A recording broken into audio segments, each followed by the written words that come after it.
Hey, just wanted to do a quick video here. I wanted to record my solution for Forrest Fenn's treasure hunt. Um, I'm going to go in a few days to look in this area, and I just wanted to get this on record. This is obviously it's Lost Creek is the area I think it's in Yellowstone. So let's just start at the poem, which you've all read. There it is. And Forrest Fenn said that the first clue is beginning where warm waters halt. Um, Now, the way I look at this, Forrest Fenn has talked about several times about looking at the big picture when thinking about the clues, especially the first clue. Uh, and if you look at a map of the entire Rocky Mountains, the four states that compromise that the search area is composed of, um, and you look at an area where warm waters might appear, just statistically. This map here I've got on the screen these are just thermal. These are hot springs, hydrothermal areas. So statistically speaking, it seems like an area where warm water would be. Just I'm just talking in very broad strokes here, very big picture kind of concept.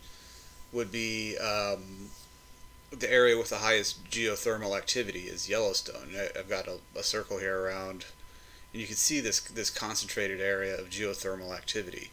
Um, it's because it's a volcanic caldera right there, and the other area that's got some concentration is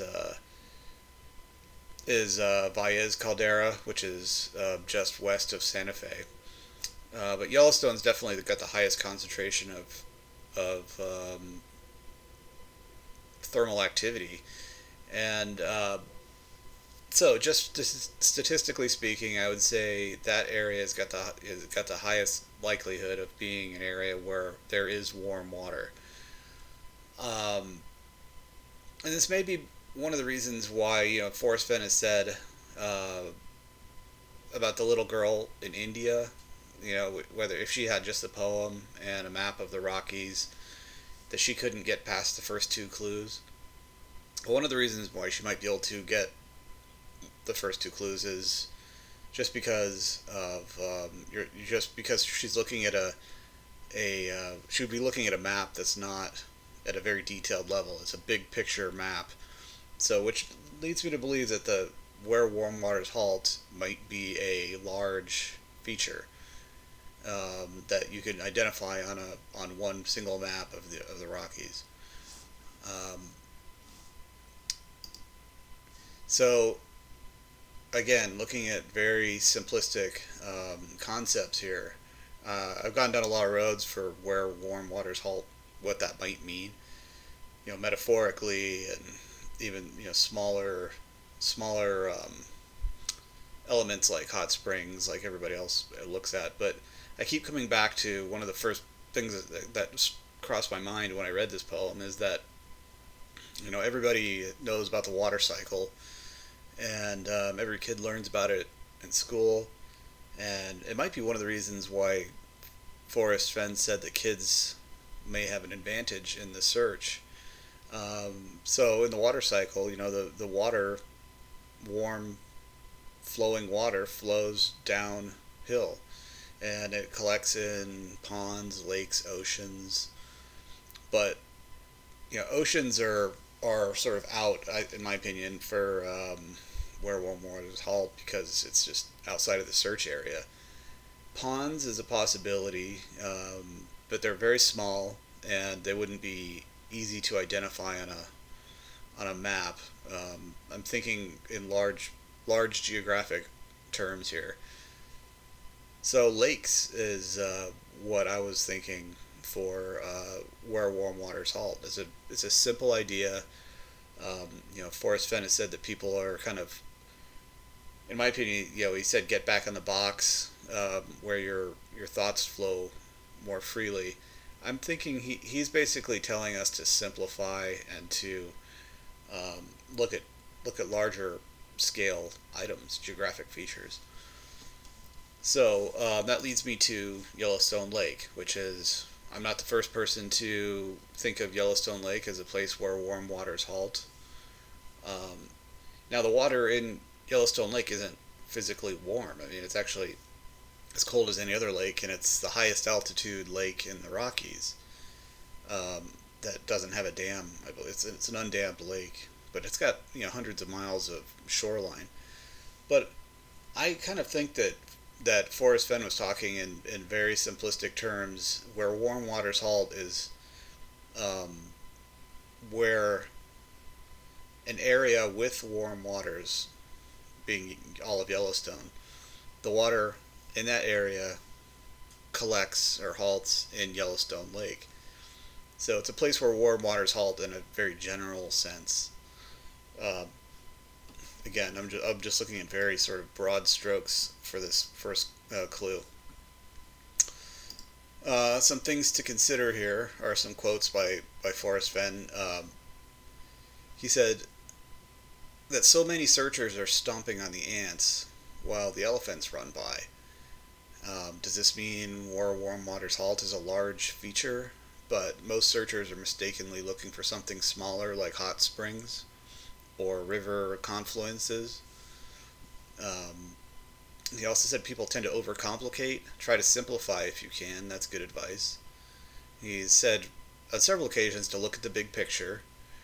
Uh, and he said, although others were at the starting point, I think their arrival was an aberration, and they were oblivious to its connection with the poem. Which led me to think that so a lot of people have been at the starting point. So it's got to be something that is you know near a road or a route of travel.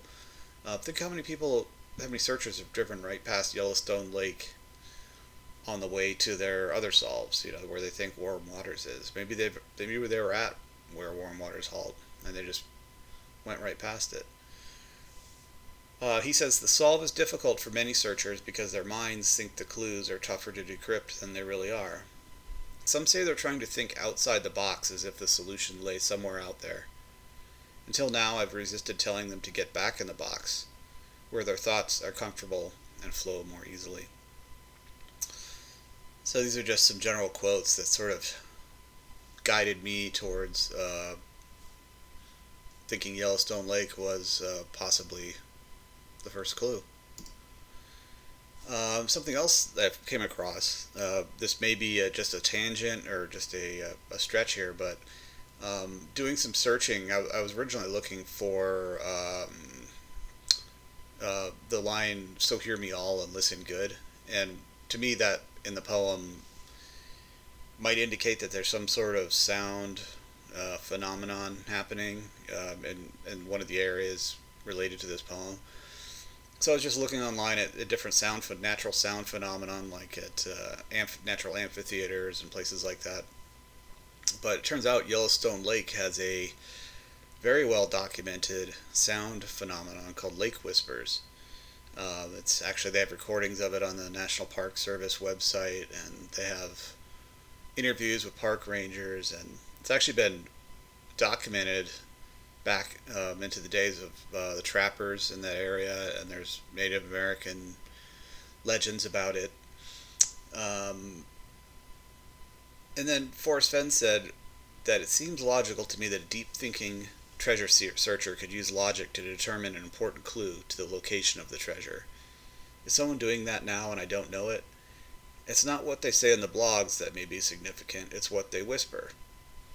And he's used the word whisper a few different times. And it might be just a coincidence, but it might also be a connection to So Hear Me All and Listen Good. Um, and also the actual sound phenomenon itself is a widespread sound. And it covers that whole region, that whole area of Yellowstone Lake there. So Hear Me All might indicate that it's a widespread sound covering a large area. But Listen Good, it might indicate that it's not a loud sound. It's a kind of a low, sound you need to listen closely to, like a whisper. So it's a low volume sound, but heard over a very large area. Um, and that's what the Yellowstone Lake whispers are. So again, might just be coincidence, but I found that very interesting. Some other considerations here, just related to Yellowstone in general. Forrest Fenn spent every summer in Yellowstone as a child, and he visited Yellowstone nearly every year of his life. Even, I believe, when he was in the military, he was stationed in Germany. He would come back and take leave and go to Yellowstone. He stated that his heart is in Yellowstone, and there's actually a chapter in his book titled "In Love with Yellowstone." And he said he has an almost umbilical attachment to the hiding place. Does that mean that he discovered his special place in his youth when he used to visit here with his family? Um, he has said that so many searchers are stomping on the ants while the elephants run by. Again, indicating it's probably a large item or a large geographic um, item on a map. And there's also Elephant Back Mountain overlooks Yellowstone Lake, so that might be a coincidence also. Uh, Something else is that Yellowstone Lake is the only lake in the Rockies with a thumb that I could find. So does that have any relevance to the Philadelphia story in the book, The Thrill of the Chase? In that story, he has a profound experience while flying over Philadelphia, and he covers up Philadelphia with his left thumb while he's flying. Um, and it was a very profound experience to him. And the thumb of Yellowstone Lake is known as West Thumb. Is that the same as a left thumb? Um, Again, might just be coincidence, but it's very interesting. Clue number two, I think, is and take it in the canyon down, not far, but too far to walk.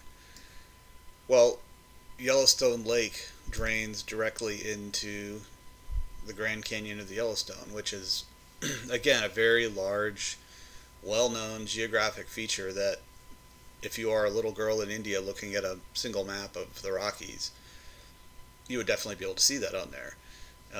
It's extremely well known. It's probably the most popular landmark in Yellowstone National Park. Um, so that's I believe Grand Canyon of Yellowstone is the canyon you need to go down. Um, you can't walk down. You can't walk along the bottom of the canyon. There's no real trail down there. So you would have to drive. And there's a road. Here's the canyon right here. And there's a road that goes along kind of the northeast side of the canyon, all the way from the upper falls of the Yellowstone River down to Tower Junction. That's about 20 miles or so. And in the poem, he says, I've done it tired and now I'm weak. So, does I've done it tired actually, is it a little play on words referring to driving in a wheeled vehicle with tires? Forrest Fenn seems like a guy that does a lot of little, would do a lot of little humorous play on words and insert those into his poem. Um, so, some considerations. 20 to 30 miles is too far to walk in a day's hike, so you need to drive. While you're going down the canyon, you pass calcite springs. Um, he mentions chalk in The Thrill of the Chase, and chalk is composed of calcite. Marble Gaze, it might be a reference to Grand View near the Yellowstone Falls. Um, it could be a hint that you're on the right track. Grand View and Marble Gaze, you know, marvelous is another is synonymous with grand. Gaze, view, those are synonyms too.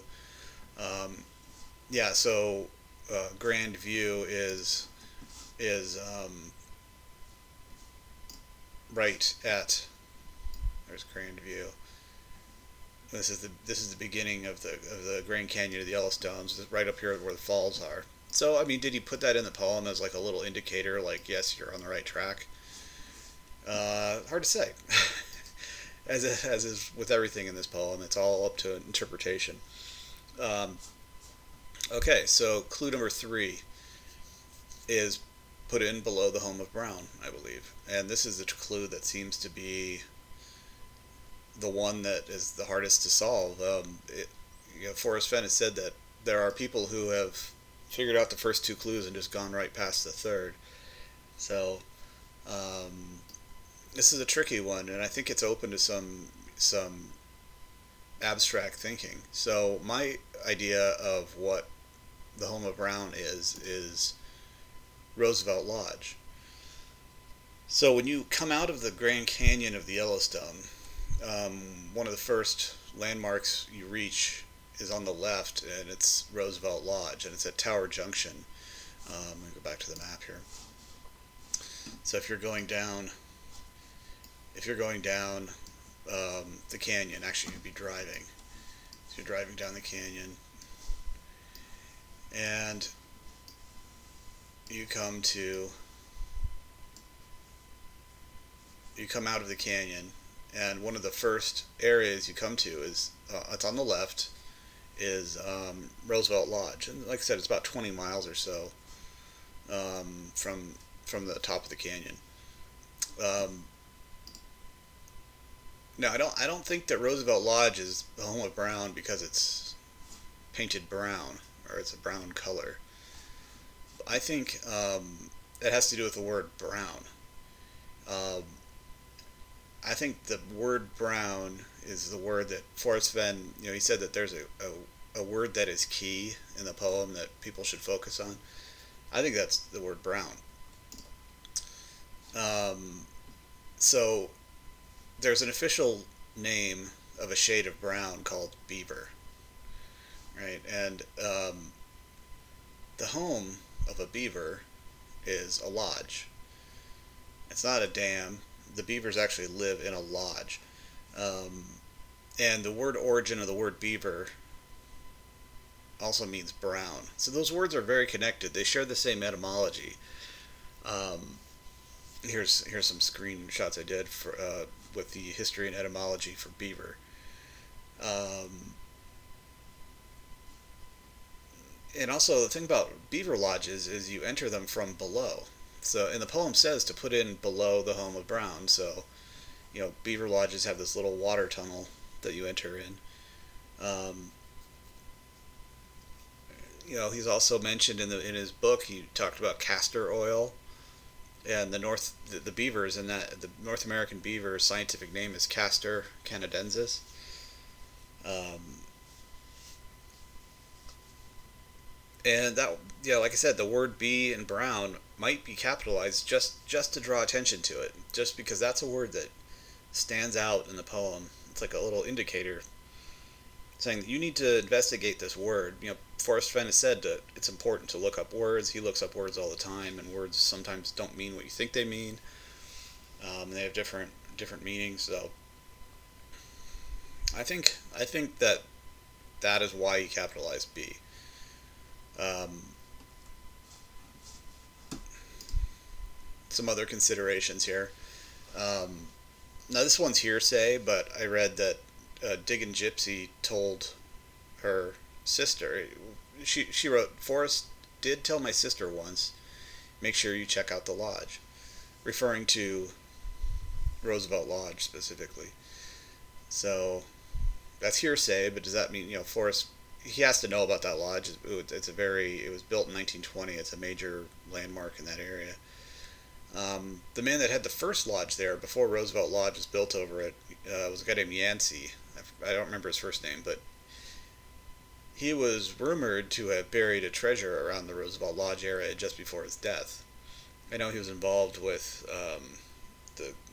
gold mining before he opened that lodge, but um, the poem says, "And hint of it, riches new and old is old." Yancey's treasure, the new treasure is Forrest's. I kind of don't I mean, it's just an idea. Yeah, because Forrest Fenn says two people can keep a secret if one of them is dead. No, this is a stretch. I think mostly the old riches he's referring to are just Yellowstone itself, the natural riches of Yellowstone.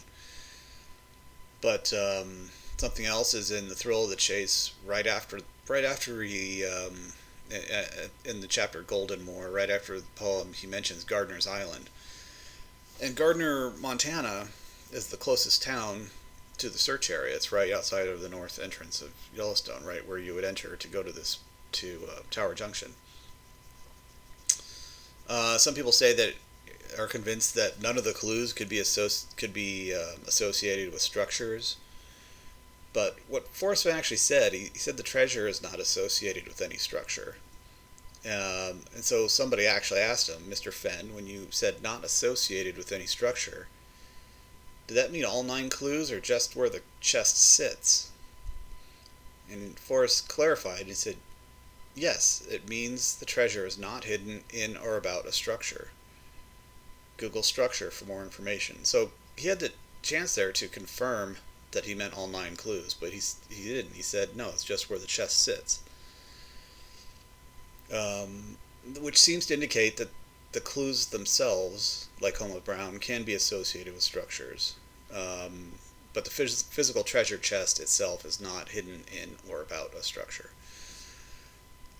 One other little side note is that I had another idea for the Home of Brown, which it's not as obvious to me, but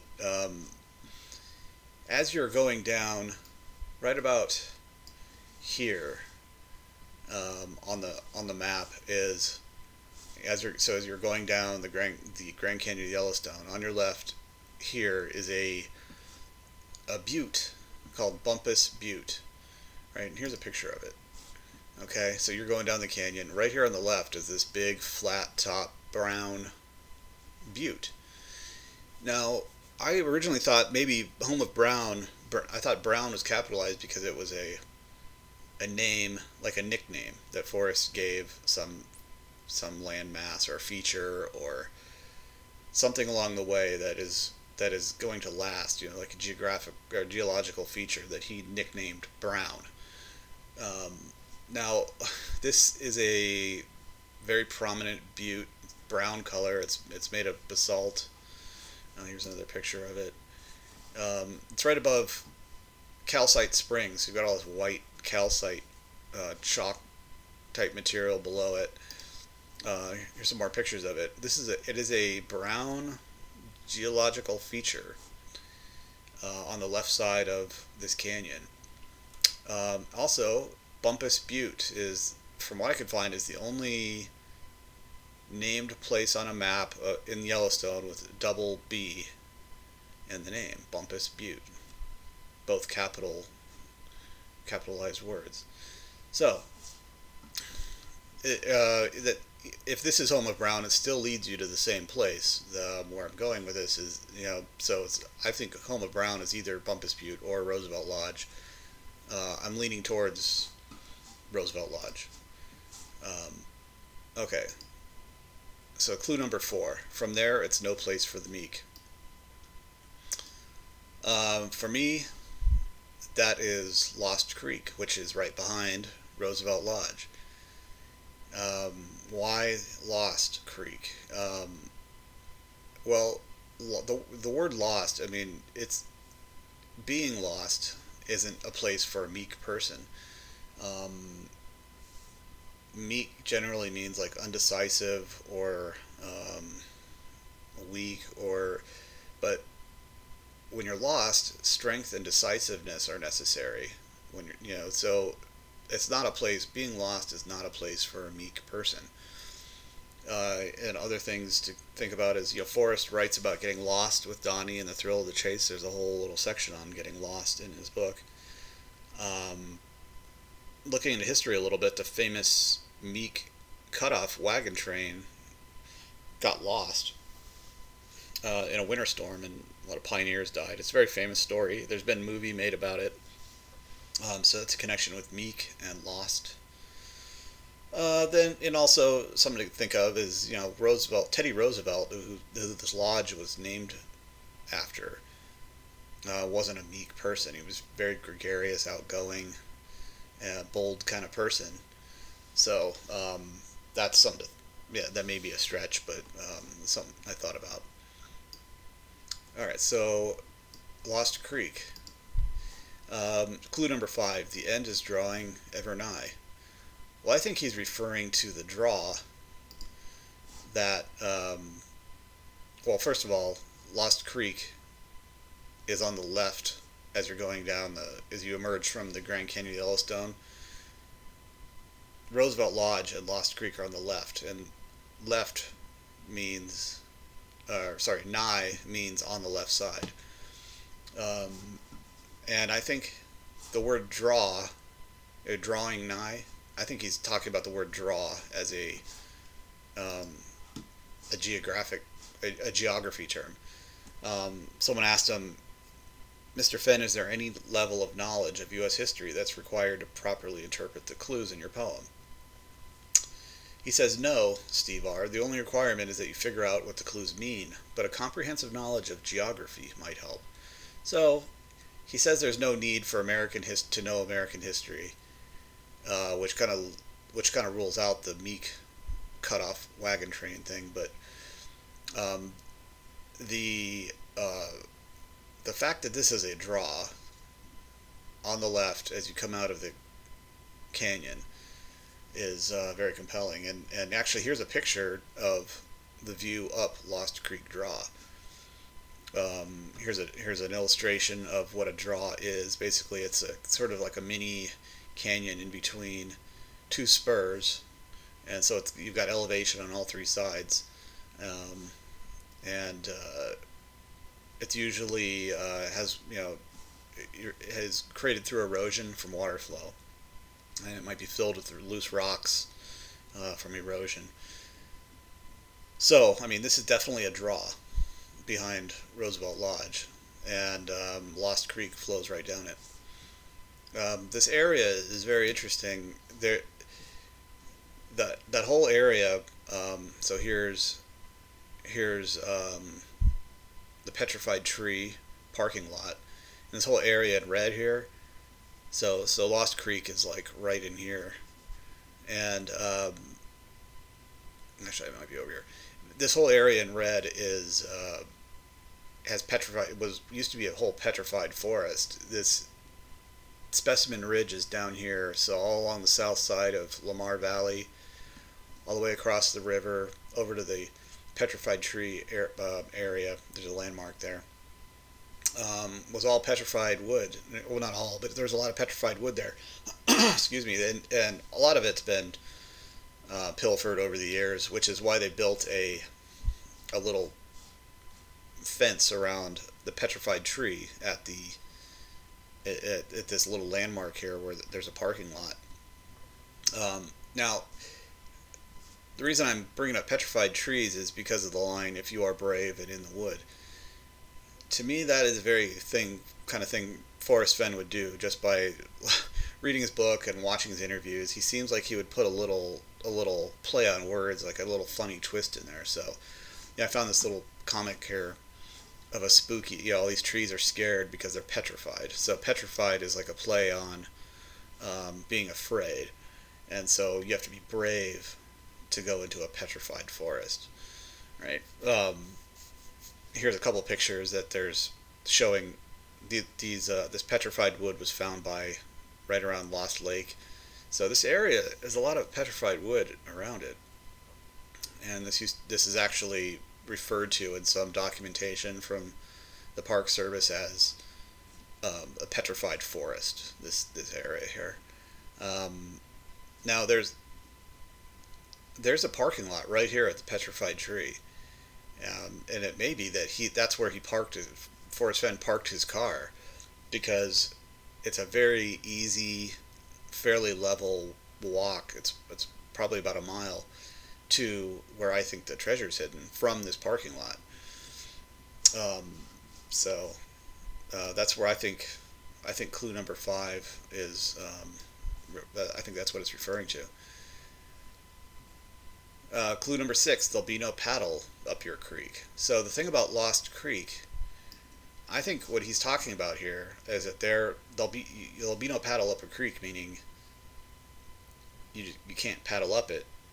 Most creeks you can't paddle up. I mean, that's just the nature of creeks and streams, is you aren't paddling on them. But he's saying that you can't get up this creek because there is a natural boundary, which is this Lost Creek Falls, which is about a 40-foot waterfall. Here's a shot taken from above where, um, it's cliffs here. These are like basalt. I think it's kind of basalt cliffs. Um, but you can't get past it. There's no way to get past this creek unless you go around. Um, and that's, I think, what he's talking about when he says um, just heavy loads and water high. I think what that is referring to is a portage. I think he's talking about you can't get around, you can't get past these, you can't get past the obstacle that because there's no paddle up your creek. You can't get past this obstacle, so you're gonna have to portage around it to get upstream. And I think heavy loads and water high is referring to a portage, which is a term for carrying. If you're anyone that knows anything about canoeing or boating, when you come across an obstacle like a waterfall, like Lewis and Clark came across in the Great Falls of the Missouri River, they couldn't get above those. They couldn't paddle up those falls, so they had to get out of their canoes, carry all of their heavy gear, the heavy loads, to get to the upper river, which is the water high, to get around the obstacle. So I think this is Forrest Fenn giving us direction, saying you're on the right creek, but you need to go up farther. I mean, you have to get around these waterfalls. So here's a little map. Here's Roosevelt Lodge. This right here is Lost Creek. I believe you need to get above Lost Creek Falls. Now to get there, there is a little trail with these switchbacks right here, but it's extremely steep. And I think that would be way too much of an effort for Forrest at age 80. So I think what he did was he parked here at this parking lot at the Petrified Tree, walked, it's about a mile, easy hike just through some meadows. It's very beautiful along the long Lost Lake here to get to above Lost Creek Falls. So yeah, I think he's talking about a portage. Now something else that's interesting about Lost Creek Falls is there's a huge glacial boulder sitting right on the top edge. I mean, that boulder is about as big as a VW Bug or so. Looks to be about that big. I can't tell if there's there's a little boulder next to it. I can't really tell if there's other boulders behind it. But is it possible that this is, when he's talking about heavy loads and water high, it might have like a double meaning where this is also heavy loads, water high is a waterfall. Also, water high could be referring to Lost Lake, which is above the waterfall. So it could be just a double meaning. Heavy loads and water high might just be referring to the physical characteristics of this place, but also what you have to do to get around it. Also, this boulder, a lot of people, I've read on blogs and stuff, people have mentioned this boulder being out of place. Now, is that an aberration that lives out on the edge? Forrest Fenn has said to look for aberrations that live out on the edge. I was probably talking about his book, when you're reading his book, but there is an aberration out on the edge, a physical, literal one. All right, clue 8. If you've been wise and found the blaze. Now this is one of those clues I think you won't know until you see it. I mean, you kind of have to be on location, boots on the ground, in the spot. So I said these are just some thoughts I had on this at this point in the poem here. So is the chest 200 feet upstream of Lost Creek Falls, or possibly 200 feet from the upper hiking trail? There's a couple trails up there. Now in the story, in the thrill of the chase, Forrest Fenn had a very profound experience in a clearing above a waterfall in Vietnam. He asked a helicopter pilot to take him to a spot above a waterfall in Vietnam, and he had a very kind of profound, personal, profound moment up there. Now, is it possible that one of the reasons he wanted to visit that waterfall in Vietnam is because he's has a memory of this special place and that he had visited in his youth, and he thought like, wow, here's another interesting waterfall in my life, and he wanted to go visit this one in Vietnam too. And it's reminding him of the waterfall that he was at in his youth. Is there something interesting up above the waterfall at Lost Creek Falls that makes it special to him? Um, all right, so the blaze I think is probably a permanent natural marker, like a geologic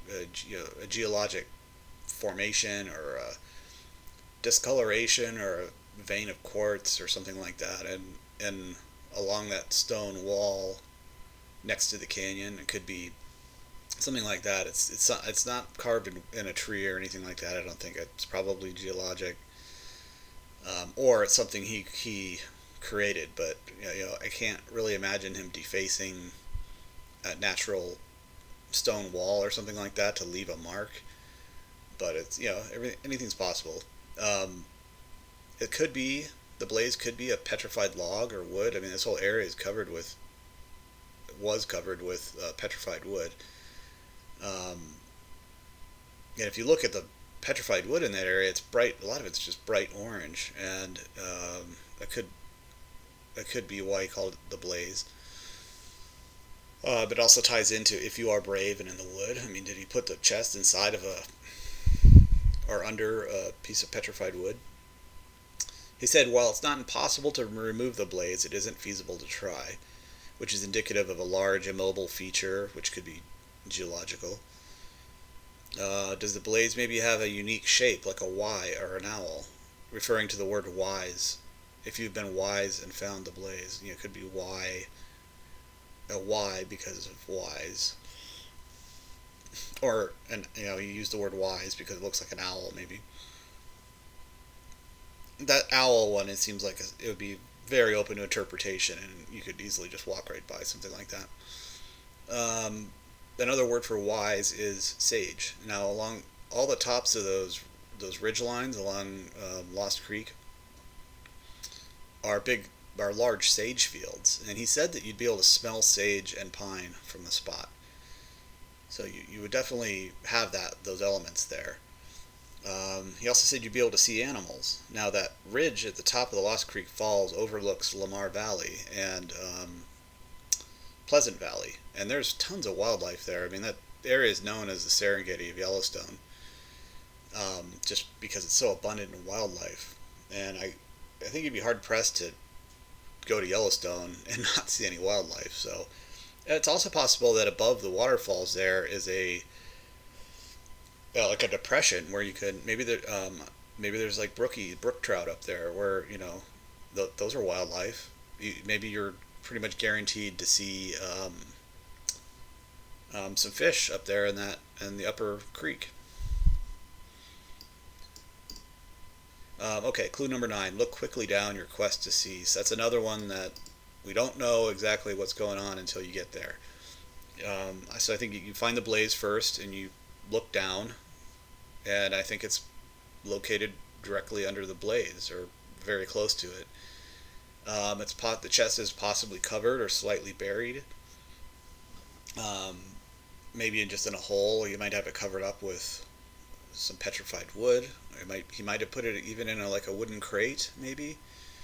Um, he would have had to bring that with him, and that also could rot out. So might not be likely, but it might be into like a hole or depression that's been covered. Um, he said, "I think the gold will again become alert to the tromp and vibrations of hiking boots, and perhaps the artifacts are enjoying each other's company as they listen for the clomp of a boot. So maybe if it's buried in like a hollow area, you have to listen for a hollow sound underfoot. You might step on it and hear, maybe it had a board down or something on top of it and covered it with dirt and rocks. So it's like a little niche down there where you put the chest." He said, "Physics tells me the treasure is wet.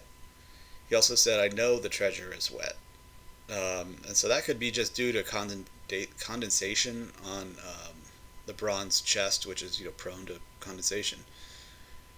It also could be just due to the proximity to the stream. It might be close enough to the creek that it's just water seeps through the soil, especially if slightly below the surface of the ground. Water is going to seep over, and at least the bottom of the chest would be wet.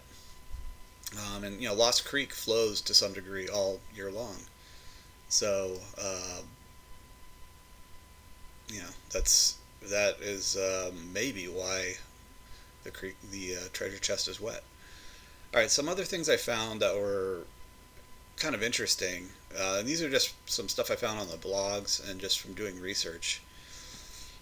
Back in April of 2014, this is a period of time where Forrest Fenn was pretty active on at least Dale's blog. I think Dale's blog might have been the only one back then, but Forrest Fenn was somewhat active. He was definitely reading the blog back then. But a guy named Bill did a post, and Bill also thought it was at Lost Creek Falls. So he says, "Who can I trust? I learned of Mr. Fenn's treasure last night, and I know, as crazy as it sounds, I feel very strongly that I know exactly where it is. I believe fresh eyes can make the biggest difference sometimes. I would go out there myself to claim it if I could. Unfortunately, I don't have the money or the time off of work. I live in St. Louis. With a partner, I am willing to split the pot into thirds. 1/3 for me, 1/3 for my partner, and 1/3 to hide in a new location after making a new riddle, of course. So who can I trust that could go to Yellowstone after the snow melts? I'm assuming it's still snow covered. I need someone in good physical shape, as there's a pretty good hike involved, and also someone brave and not afraid of the dark." So then that was in April. So in June, he said, "Still no one wants to partner with me. The northern part of Yellowstone is where you'd be traveling, and if the treasure wasn't there, I'd even split the cost of gas with you. You can walk there, but you have to be in good shape and brave as you'd go off trail a bit. The walk is probably 3 miles round trip." Then the next month, this is something Forrest Fenn said. Somebody asked him, "Do you think that someone who is sure about the location of the home of Brown could reverse engineer where warm waters halt?" Forrest Fenn says, "Thanks for the question, Ben. If you're sure about the location of the home of Brown, why are you concerned about where warm waters halt? But to answer your question, sure, you and a few searchers might throw in some gas money for percentage of the take." Now, is that just coincidence that he said that right after Bill was talking about splitting the pot into thirds and splitting the cost of gas money? I know that's a period when Forrest Fenn was reading a lot of these blogs, so maybe it's just coincidence. But he may have paid a particular attention to this person who was getting close, and maybe that's what prompted him to write that. All right. Also, so that was in Bill made that post about splitting the cost of gas in June, right? Later in June, he went there. Bill went to the falls. He made a trip there, and he went to the lower. But what he did was he went to the bottom of the waterfall. He didn't go up beyond the waterfalls. He didn't go up on the trails above the falls. He went to the base of the waterfall and got in there and got under the water and was looking all around at the base of the waterfall. And that was the extent of his search. So he posted a full solve related to Lost Creek Falls. He used different.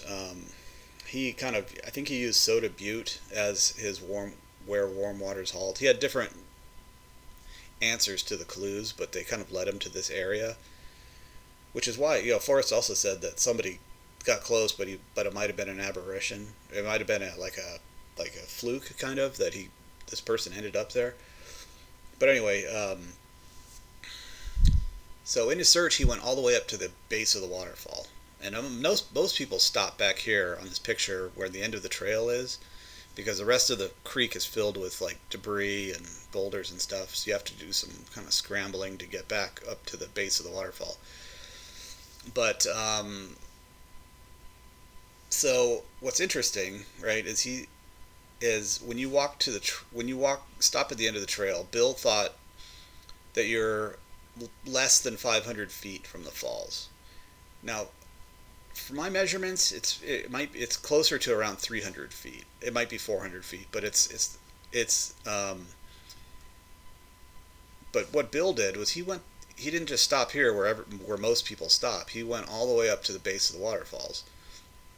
Right, and right after that, so he posted that in June. Bill did, and then right after that was the first mention I could find where Forrest Fenn said that searchers have been within 200 feet. So let's say that from the end of the trail here is 300 feet to the base of the waterfall. That would put Bill 200 feet. I mean, assuming the treasure is up above 200 feet up creek, that would put him 200 feet from the chest. There's also some hiking trails up here, which are about 200 feet from that area. So someone asked Forrest, how do you know searchers have been within 200 feet of the treasure? Forrest Fenn said, well, because people have told me exactly where they were. And that's the only reason I know. That 200 feet is pretty accurate, but there weren't too many people within 200. Lots of people within 500 feet of the treasure. So, is the treasure chest 500 feet from the end of this trail? Bill went the extra 300 feet, which put him 200 feet short. But Forrest Fenn said people just get there. People didn't know they were that close. And also, you get here and you can't go any farther. I always wondered why people wouldn't go that extra 200 feet. He said people have been 200 feet. Lots of people within 500 feet. Why wouldn't you go an extra 200 feet up, especially if you're traveling up a creek? I would just think it would just kind of keep going up the creek a little bit. So I did a little diagram here. So Roosevelt Lodge is up here. Here's the junction.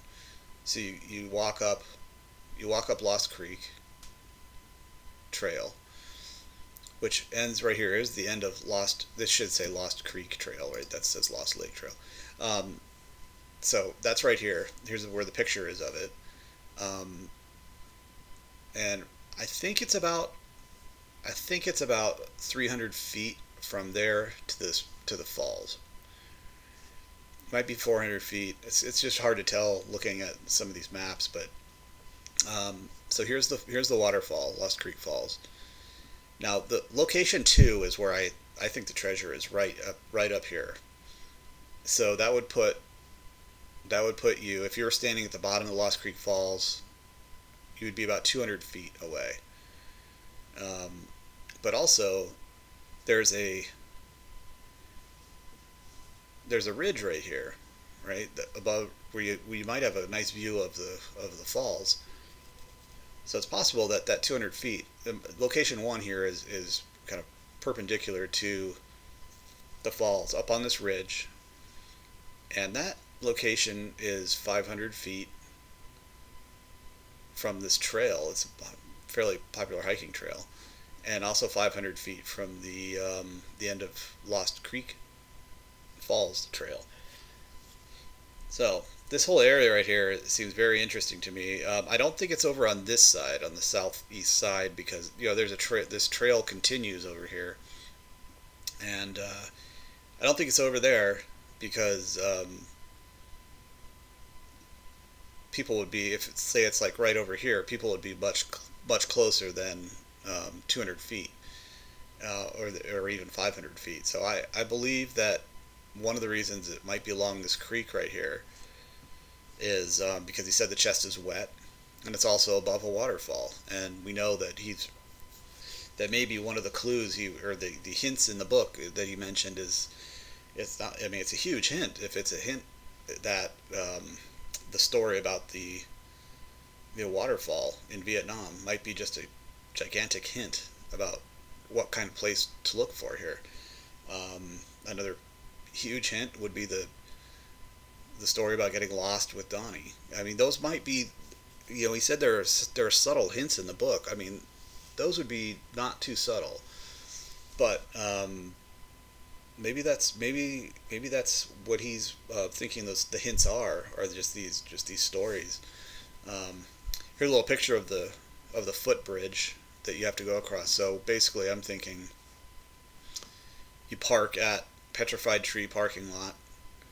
You walk down this trail past Lost Lake is kind of over here. You walk past it down this trail, and when you're crossing the creek, instead of crossing the creek, you just walk the bank of the creek. You don't go across the bridge. You go down the creek, and the elevation change here is not dramatic. It looks pretty fairly simple. Of course, it might be completely different on location. You never know, but just from the picture, the few pictures I could find, this area doesn't seem too extreme. And I intend to look about 200 feet upstream from Lost Creek Falls. Obviously, getting closer to the falls is kind of a dangerous situation. I don't think he would put any kind of treasure chest that close. I think there's maybe a depression or some sort of calm area here. Maybe it's a little cool little fishing hole that's got some brookies in it, and there may be a stone or rock face along the edge of this area here that's got some sort of geological feature that could be interpreted as the blaze, and he might have put the chest there. You might have a good view from this location out through down this canyon. You would be up in this area looking out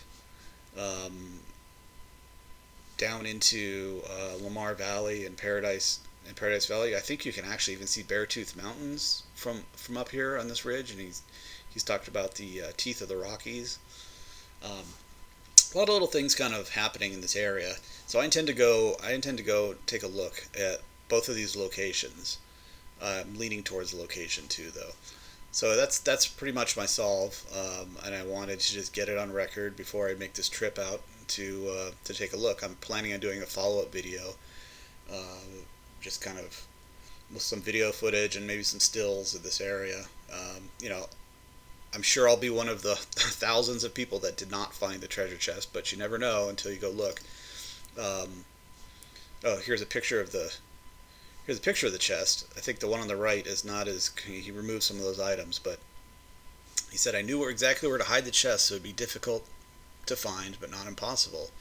It's in the mountains somewhere north of Santa Fe. So I wrote a poem containing 9 clues that, if followed precisely, will lead to the end of my rainbow and the treasure. So that's the end of the video. Yeah, look for a follow-up on this, and hopefully I'll be a little bit richer. Okay, thank you.